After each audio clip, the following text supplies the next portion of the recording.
नमस्कार, मैं टेट पर आपका स्वागत है। आज की क्लास में 15 मई और 16 मई से जुड़े महत्वपूर्ण करंट अफेयर्स को देखेंगे।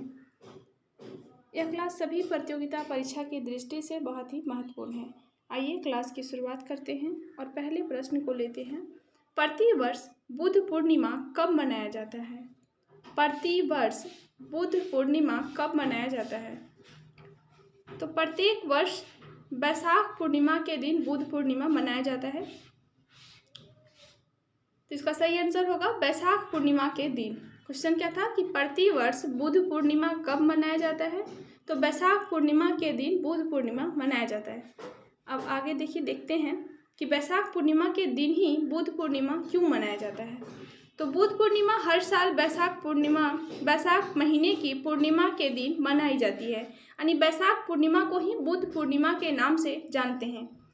इस साल बुद्ध पूर्णिमा 16 मई 2022 को मनाई जाएगी। 2022 में जो बुद्ध पूर्णिमा मनाया गया या 16 मई 2022 को मनाया गया, तो इस साल बुद्ध पूर्णिमा 16 मई 2022 को मनाई जाएगी। इसे बुद्ध जयंती बैसाख पूर्णिमा के रूप में भी मनाया जाता है। बुद्ध जयंती या बैसाख पूर्णिमा दोनों एक ही दिन है। बैसाख पूर्णिमा के दिन ही बुद्ध भगवान का जन्म हुआ था, इसलिए इसे बुद्ध जयंती के रूप में भी मनाया जाता है। आगे देखिए, माना जाता है कि इसी दिन गौतम बुद्ध को ज्ञान की प्राप्ति, उनका जन्म और निर्वाण की प्राप्ति हुई थी। कह रहा है कि इसी के दिन यानी बैसाख पूर्णिमा के दिन ही गौतम बुद्ध को, जो बौद्ध धर्म के संस्थापक थे, तो गौतम बुद्ध को ज्ञान की प्राप्ति, उनका जन्म और निर्वाण की प्राप्ति हुई थी।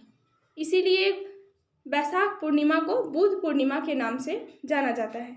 अब आगे देखिए, यह भारत के साथ साथ श्रीलंका, इंडोनेशिया, मलेशिया आदि देशों में बौद्ध समुदायों द्वारा मनाया जाता है। कहाँ कहाँ? तो भारत के अलावा श्रीलंका, इंडोनेशिया और मलेशिया आदि देशों में बौद्ध समुदाय द्वारा मनाया जाता है। क्या लिखा हुआ है फिर से एक बार देख लीजिए कि बैसाख पूर्णिमा के दिन ही गौतम बुद्ध को ज्ञान की प्राप्ति, उनका जन्म और निर्वाण की प्राप्ति हुई थी। इसीलिए बैसाख पूर्णिमा को बुद्ध पूर्णिमा के रूप में मनाया जाता है। इस दिन बुद्ध जयंती के रूप में भी मनाया जाता है और बैसाख पूर्णिमा के रूप में भी मनाया जाता है। 2022 में जो बुद्ध पूर्णिमा मनाया गया या 16 मई को मनाया गया। अब आगे देखिए, यह भारत के साथ साथ किन किन देशों में मनाया जाता है? तो भारत के साथ साथ यह श्रीलंका, इंडोनेशिया और मलेशिया में भी मनाया जाता है। अब महात्मा बुद्ध से जुड़े हुए कुछ अन्य साक्ष्य देखिए। इनका जन्म कब हुआ था? तो महात्मा बुद्ध का जन्म 563 ईस्वी पूर्व कपिलवस्तु के पास लुम्बिनी में हुआ था। महात्मा बुद्ध का जन्म 563 ईस्वी पूर्व कपिलवस्तु के पास लुम्बिनी में हुआ था। यह कपिलवस्तु के पास लुम्बिनी वर्तमान में कहाँ है? तो वर्तमान में यह नेपाल में पड़ता है। ज्ञान की प्राप्ति, तो महात्मा बुद्ध को या गौतम बुद्ध को ज्ञान की प्राप्ति 35 वर्ष की आयु में हो गया था। और किस नदी के तट पर? तो निरंजना नदी के तट पर और पीपल पेड़ के नीचे। और कहाँ हुआ था? तो बोध गया में। बोध गया कहाँ है? तो वर्तमान में बिहार में स्थित है। पूछ सकता है कि महात्मा बुद्ध को या गौतम बुद्ध को ज्ञान की प्राप्ति कहाँ हुई थी? तो इन्हें ज्ञान की प्राप्ति बोध गया में हुई थी, जो कि वर्तमान बिहार में स्थित है। और किस नदी के तट पर? तो निरंजना नदी के तट पर। और किस पेड़ के नीचे? तो पीपल पेड़ के नीचे। और कितने वर्ष की आयु में? तो 35 वर्ष की आयु में।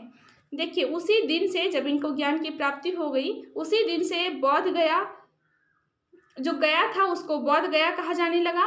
और जो नदी थी, नदी जो पीपल पेड़ था, नदी निरंजना नदी तो पहले से ही कहला रहा था, और जो पीपल पेड़ था उस पेड़ को बोधि वृक्ष कहा जाने लगा। पीपल वृक्ष को, जिस पीपल वृक्ष के नीचे इन्हें ज्ञान की प्राप्ति हुई थी, उस पीपल वृक्ष को बोधि वृक्ष कहा जाने लगा।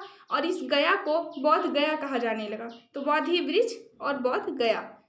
पूछेगा ज्ञान की प्राप्ति 35 वर्ष की आयु में किस नदी के तट पर? निरंजना नदी के तट पर। किस पेड़ के नीचे? पीपल पेड़ के नीचे। और कहाँ? गया में। उसी दिन से गया बोध गया कहा जाने लगा और पीपल वृक्ष बोधि वृक्ष के नाम से जाना जाने लगा। अब आगे देखिए, गौतम बुद्ध कौन थे? तो बौद्ध धर्म के संस्थापक थे गौतम बुद्ध। इनका पहला उपदेश कहाँ दिए थे? तो पहला उपदेश वाराणसी के पास सारनाथ में दिया। इन्होंने अपना पहला जो उपदेश दिया वह वाराणसी के पास सारनाथ में। इनका बचपन का नाम सिद्धार्थ था। बचपन का नाम क्या था इनका? सिद्धार्थ। पहले उपदेश कहाँ दिए? तो वाराणसी के पास सारनाथ में। और यह कौन थे? तो बौद्ध धर्म के संस्थापक थे। 29 वर्ष की अवस्था में इन्होंने गृह त्याग कर दिया था और इन्हें 35 वर्ष की आयु में ज्ञान की प्राप्ति हुई। 6 वर्ष की कठोर तपस्या के बाद इन्हें ज्ञान की प्राप्ति हुई बोध गया में, जो कि वर्तमान बिहार में स्थित है। और इनका जन्म 563 ईस्वी पूर्व कपिल वस्तु के पास लुम्बिनी में हुआ था, जो कि वर्तमान नेपाल में स्थित है। अब प्रश्न क्या था, एक बार देख लीजिए फिर से। प्रश्न है कि प्रतिवर्ष बुद्ध पूर्णिमा कब मनाया जाता है? तो इसका सही आंसर होगा बैसाख पूर्णिमा के दिन प्रत्येक वर्ष बुद्ध पूर्णिमा मनाया जाता है, क्योंकि इसी दिन महात्मा बुद्ध को ज्ञान की प्राप्ति, उनका जन्म और निर्वाण हुआ था। निर्वाण का मतलब उनकी मृत्यु भी निर्वाण हुआ था। बौद्ध धर्म में मृत्यु को निर्वाण कहा जाता है। अब अगले प्रश्न को देखते हैं। 15 मई 2022 को भारत ने किसे हराकर पहली बार थॉमस कप जीता है? क्वेश्चन क्या है कि 15 मई 2022 को भारत ने किसे हराकर पहली बार थॉमस कप जीता है? तो इंडोनेशिया। 15 मई 2022 को भारत ने पहली बार इंडोनेशिया को हराकर थॉमस कप जीता है। अब देखिए थॉमस कप क्या होता है। तो थॉमस कप एक अंतर्राष्ट्रीय बैडमिंटन प्रतियोगिता है।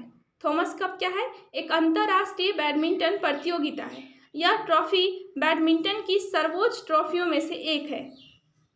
यह एक प्रतियोगिता है थॉमस कप, और इसके तहत एक ट्रॉफी दिया जाता है थॉमस कप, जिसको कहा गया है। तो यह ट्रॉफी बैडमिंटन की सर्वोच्च ट्रॉफियों में से एक है थॉमस कप। अब आगे देखिए, पहला टूर्नामेंट जो थॉमस कप के तहत जो पहला प्रतियोगिता हुआ था, यह 1948-49 1948 से 49 में आयोजित किया गया था। इसे मलाया ने जीता था।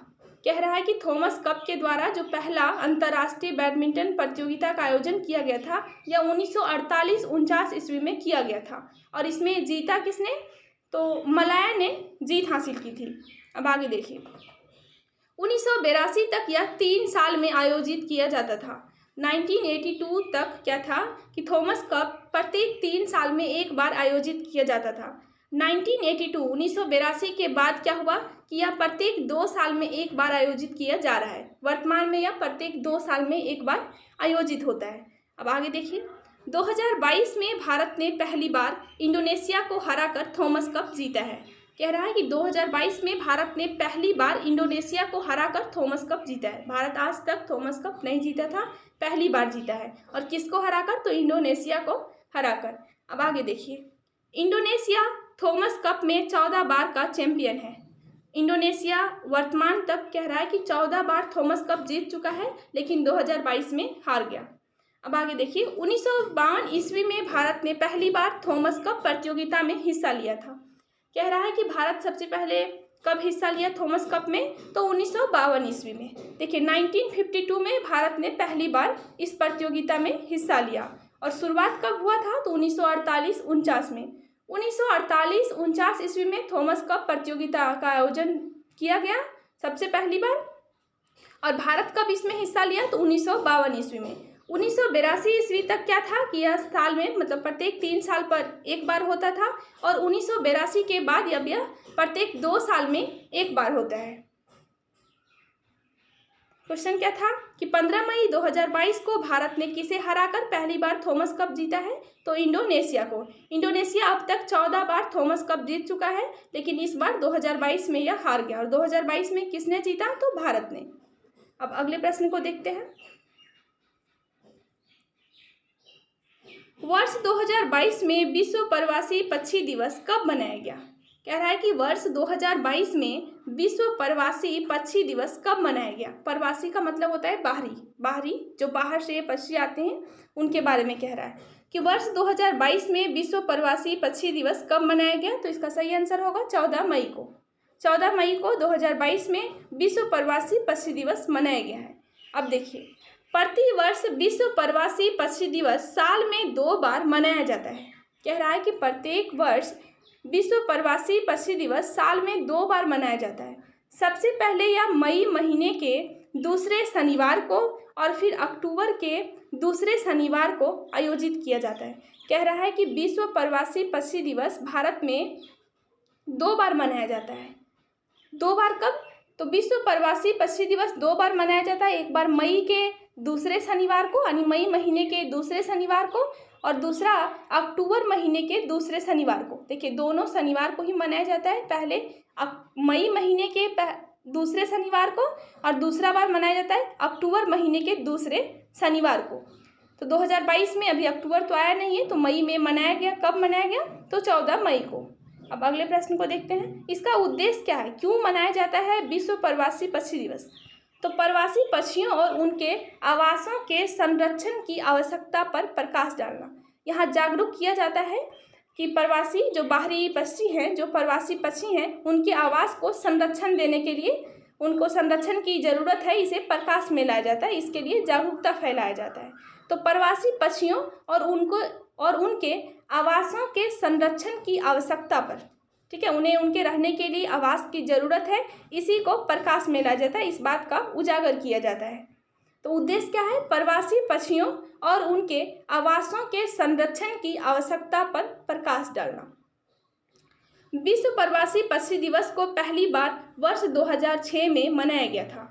विश्व प्रवासी पक्षी दिवस पहली बार कब मनाया गया? तो 2006 ईस्वी में। और यह कब मनाया जाता है? तो प्रत्येक साल में 2 बार मनाया जाता है। एक मई महीने के दूसरे शनिवार को और एक अक्टूबर महीने के दूसरे शनिवार को। 2022 में यह कब मनाया गया? तो 2022 में यह 14 मई को मनाया गया। इसमें क्या है कि प्रवासी जो पक्षी हैं, उनको रहने के लिए आवास की ज़रूरत होती है, और उन्हीं आवास को प्रकाश में लाया जाता है, बताया जाता है कि इनको रहने के लिए आवास की ज़रूरत है, और उसी के लिए जागरूकता फैलाया जाता है। तो क्वेश्चन क्या था कि वर्ष 2022 में विश्व प्रवासी पक्षी दिवस कब मनाया गया? 14 मई को, मई महीने के दूसरे शनिवार। तो मई महीने के दूसरे शनिवार 2022 में 14 मई को पड़ा था। अब अगले प्रश्न को देखते हैं। हाल ही में किस राज्य सरकार ने चारा बिजाई योजना शुरू की है? हाल ही में किस राज्य सरकार ने चारा बिजाई योजना शुरू की है? तो इसका सही आंसर होगा हरियाणा। हाल ही में हरियाणा सरकार ने चारा बिजाई योजना शुरू की है। अब देखिए, हाल ही में हरियाणा के कृषि मंत्री जयप्रकाश दलाल ने चारा बिजाई योजना शुरू की है। अब देखना है कि चारा बिजाई योजना है क्या। तो यह शुरुआत किनके द्वारा किया गया? तो हरियाणा की सरकार द्वारा, हरियाणा के कृषि मंत्री जयप्रकाश दलाल द्वारा।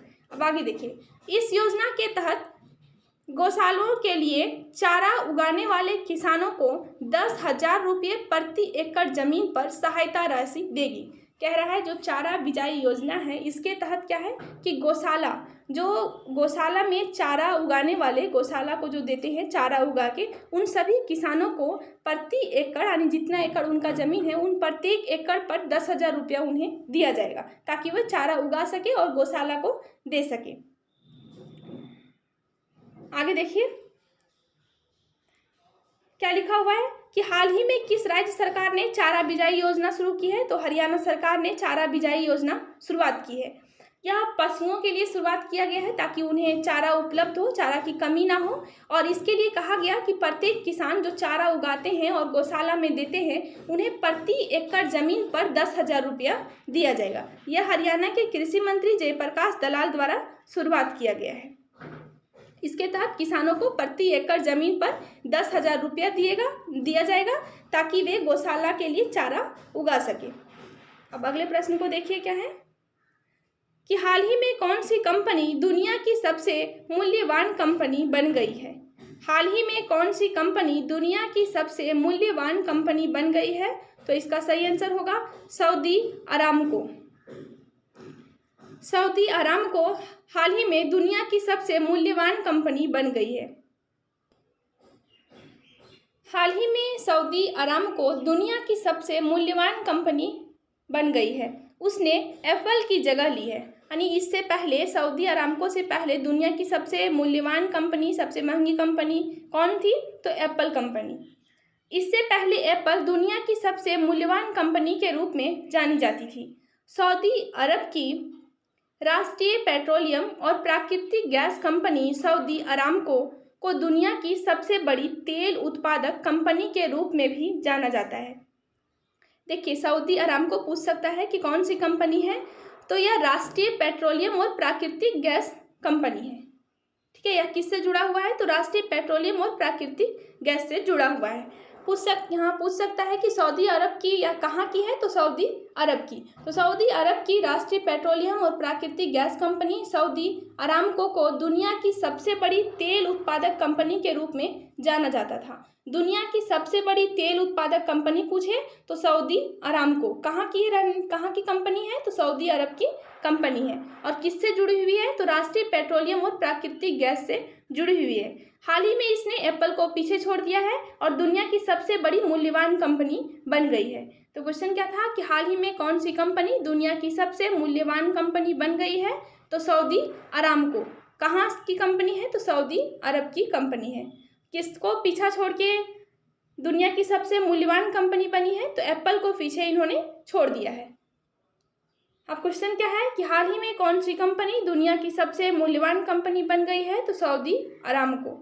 तो आज की क्लास में इतना ही, फिर मिलते हैं अगले क्लास में। Thank you.